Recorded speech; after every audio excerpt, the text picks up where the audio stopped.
Hello students, स्वागत है आपका हमारे चैनल पर। आज की क्लास में हम सीबीएसई क्लास 12 पॉलिटिकल साइंस के चैप्टर नंबर फर्स्ट का फोर्थ पार्ट करने वाले हैं। आज की क्लास से पहले हम ऑलरेडी इस चैप्टर के इन सभी टॉपिक्स को कवर कर चुके हैं।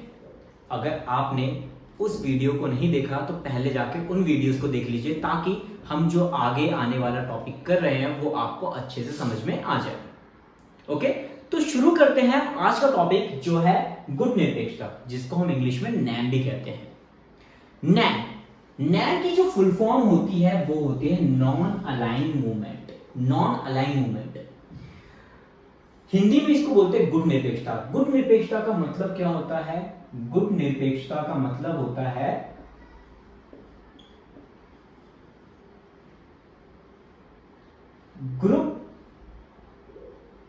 ग्रुप में शामिल नहीं होना। देखो, इस गुट निरपेक्षता की जरूरत क्यों पड़ी, इसको हम थोड़ा सा समझने की कोशिश करते हैं।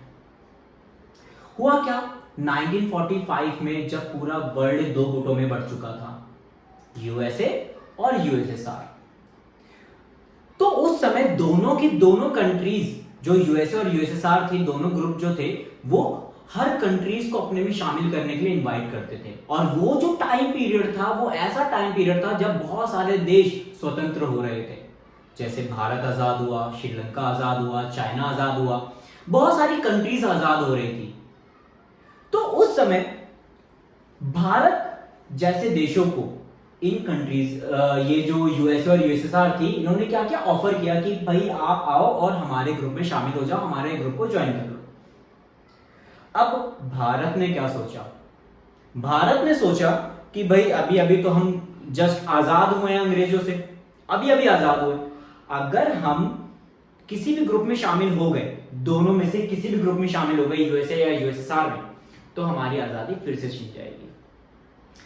इसी चीज को देखते हुए इंडिया ने डिसाइड किया कि हम जो है ना यूएसए में शामिल होंगे, ना अमेरिका में शामिल होंगे, और ना ही यूएसएसआर, ना ही सोवियत संघ में शामिल होंगे।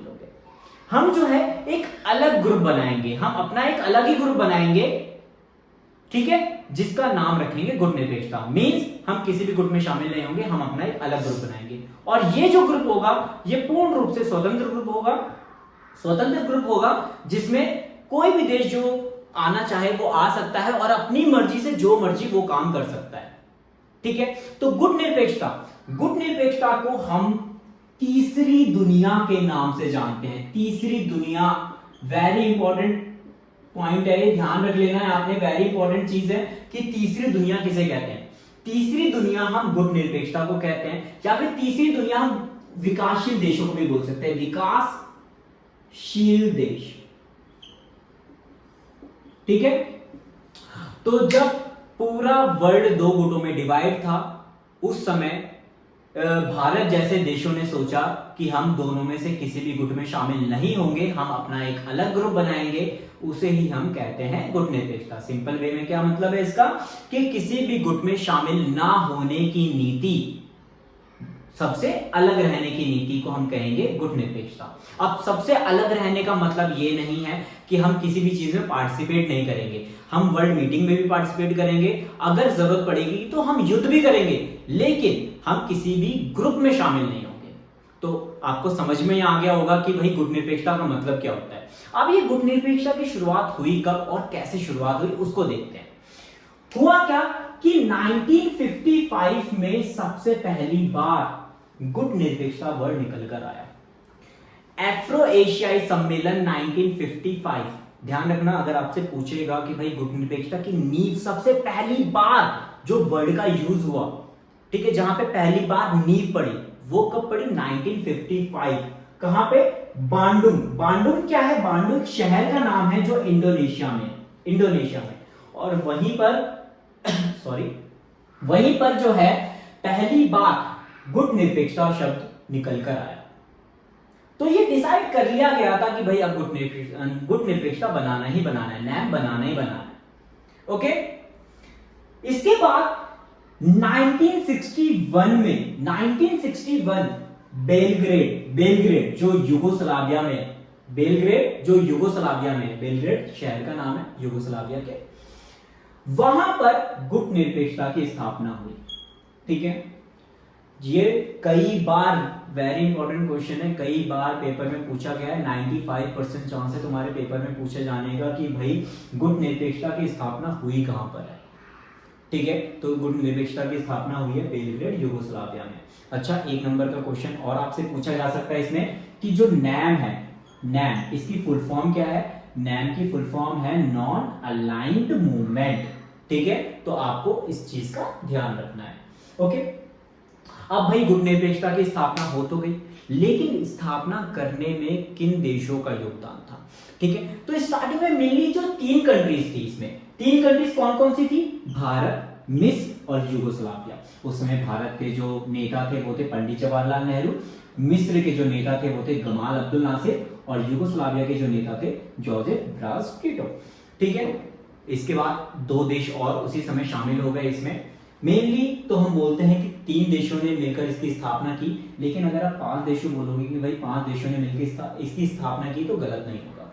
ठीक है, तो जब गुट निरपेक्षता की स्थापना हो गई और इसकी जो पहली मीटिंग हुई, पहली मीटिंग कब हुई? पहली मीटिंग इसकी 1961 में ही हुई थी। ध्यान रखना, ये भी क्वेश्चन काफी इंपॉर्टेंट है 1 मार्क का, कि 1961 में ही इसकी पहली मीटिंग हुई। ठीक है, पहली बैठक, और पहली बैठक में इसमें 25 देश शामिल थे। 25 देश शामिल थे। ठीक है, पहली बैठक में जो गुट निरपेक्षता की पहली बैठक हुई इसमें 25 देश शामिल थे, और वर्तमान समय में इसमें 120 देश शामिल हैं। ठीक है, प्रेजेंट टाइम में इसमें 120 कंट्री जो है वो मेंबर्स हैं। ठीक है, तो इतना समझ में आ गया आपको। अब जो है हम ये देखेंगे कि जो ये जो गुट निरपेक्षता है, इस गुट निरपेक्षता की पॉलिसी से भारत को क्या क्या लाभ हो रहे थे। ठीक है, तो आइए देखते हैं गुट निरपेक्षता की नीति से भारत को क्या लाभ हो रहे थे। नैम के भारत को लाभ। ठीक है, तो नैम की पॉलिसी से भारत को 2 तरह के लाभ हो रहे थे। पहला, आर्थिक लाभ। आर्थिक लाभ, अब देखो आर्थिक लाभ कैसे मिल रहा था। जो भारत था उसको दोनों के दोनों ग्रुप चाहते थे कि भाई उसके में शामिल हो जाए। दोनों ही चाहते थे। क्यों चाहते थे? कि भाई दोनों को पता है कि अगर उसने भारत की मदद नहीं की, भारत को जो है आर्थिक लाभ नहीं दिया, तो क्या पता वो दूसरे ग्रुप में शामिल हो जाए, और जैसे ही भारत अगर दूसरे ग्रुप में शामिल हो जाएगा तो उसकी पावर और बढ़ जाएगी। और कोई भी ग्रुप, दोनों में से कोई भी ग्रुप ऐसा नहीं चाहता था। और इसका फायदा कौन उठा रहा था? इसका फायदा उठा रहा था भारत। भारत ने क्या किया? दोनों ग्रुप से आर्थिक लाभ लेना शुरू कर दिया, दोनों ही ग्रुप से, यूएसए और यूएसएसआर दोनों से। और दोनों में से कोई भी ग्रुप भारत को मना नहीं कर सकता था। क्यों?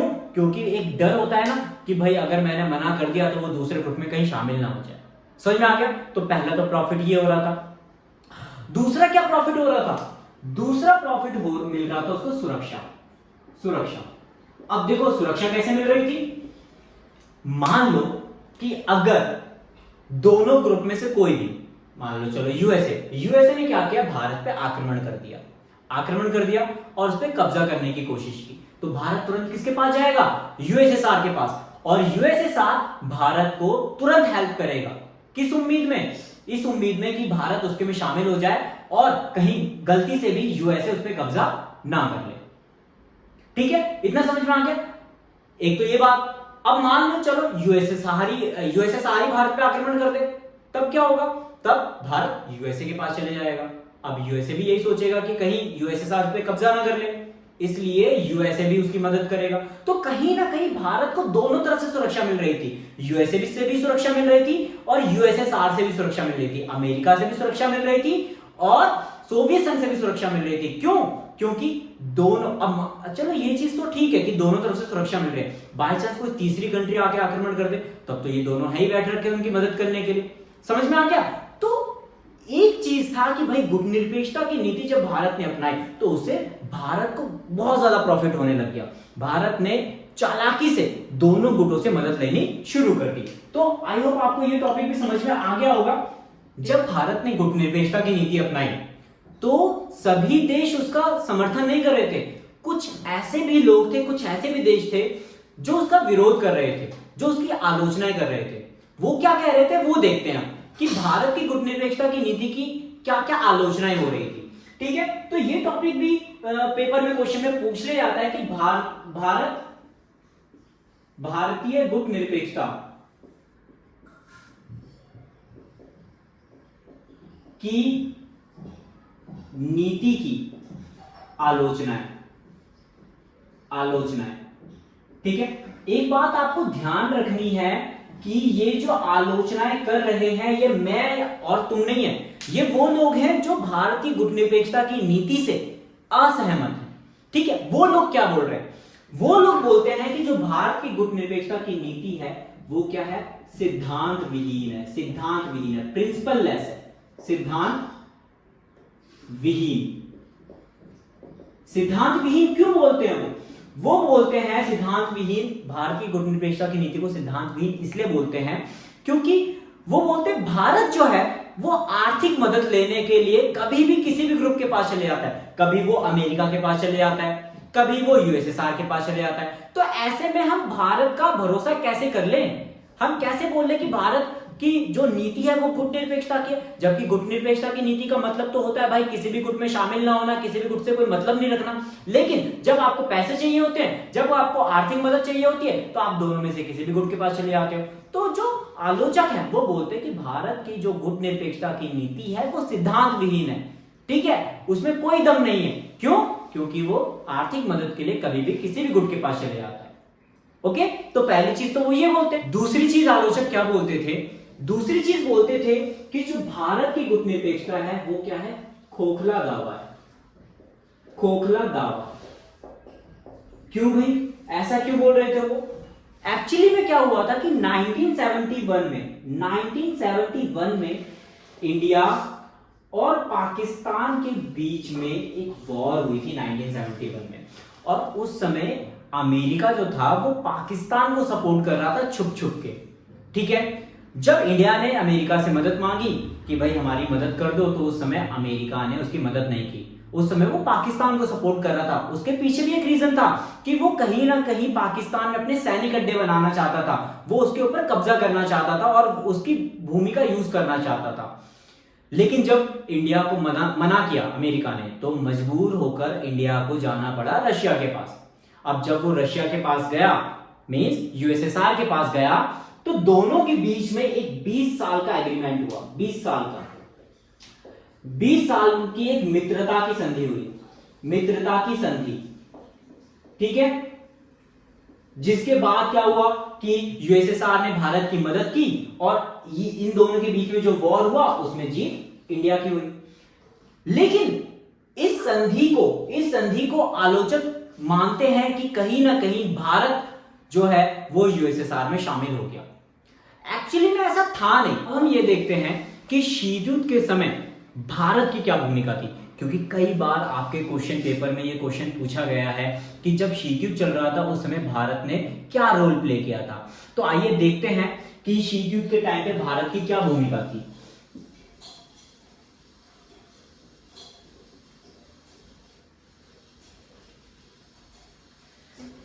ठीक है,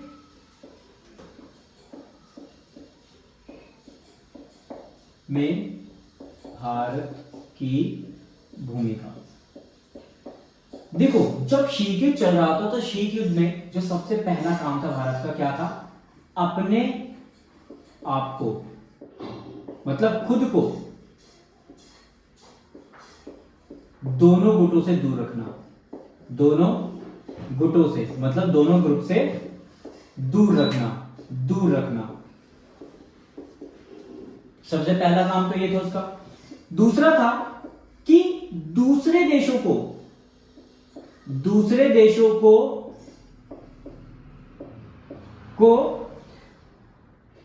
दोनों गुटों में शामिल होने से रोकना। मींस अगर कोई कंट्री जाना भी चाह रही है यूएसए या यूएसएसआर के ग्रुप में, तो भारत क्या करेगा, भारत उनको मना करेगा कि आप उसमें ना शामिल हो, उसकी बजाय आप गुटनिरपेक्षता में शामिल हो जाओ, ताकि आपकी स्वतंत्रता बरकरार रहे। तीसरा क्या काम था इसका, मध्यस्थता कायम करना। मध्यस्थता,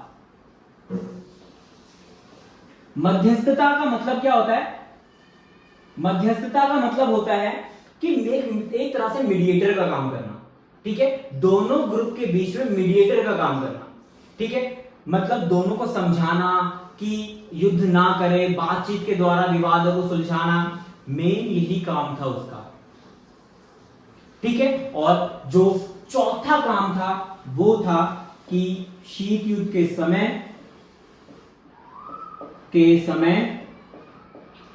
अपने विकास पर जोर देना, विकास पर जोर देना। मींस जब शीत युद्ध चल रहा है तो उस टाइम पे नैब और नैब में शामिल जितने भी देश हैं वो खुद अपना विकास कर सके, ठीक है। तो मेनली यही चीज था, शीत युद्ध जब चल रहा था तो शीत युद्ध में मेनली भारत की यही भूमिका थी, क्या क्या, कि एक तो वो अपने आप को दोनों गुटों से दूर रखे, दूसरा कि अगर बाय चांस कोई दूसरा देश शामिल भी होना चाह रहा है उस ग्रुप में तो उसको मना करे कि शामिल ना हो, ताकि उसकी स्वतंत्रता छीनी ना जा सके। तीसरी चीज, वो दोनों गुटों के बीच में मध्यस्थता कायम कर रहा था ताकि लड़ाई को सॉल्व किया जा सके। और चौथी चीज कि चाहे कुछ भी हो रहा हो, गुट निरपेक्षता का विकास होता रहे, ठीक है। तो गुट निरपेक्षता वाले टॉपिक में जो हमने आज का टॉपिक पढ़ा है उसमें यही सारी चीजें हैं। तो आपको उम्मीद करता हूं कि आपको ये सारे टॉपिक्स जो है वो अच्छे से समझ में आ गए होंगे कि आज की क्लास में क्या क्या चीजें हुई है, ठीक है। बाकी आज जो है हमारा ये चैप्टर फिनिश हो चुका है। आशा करते हैं आपको ये चैप्टर पूरा अच्छे से समझ में आ गया होगा। इस चैप्टर के नोट्स अगर आपको चाहिए तो आप हमें इंस्टाग्राम पर डीएम कर सकते हैं। इंस्टाग्राम की लिंक आपको वीडियो के डिस्क्रिप्शन में मिल जाएगी।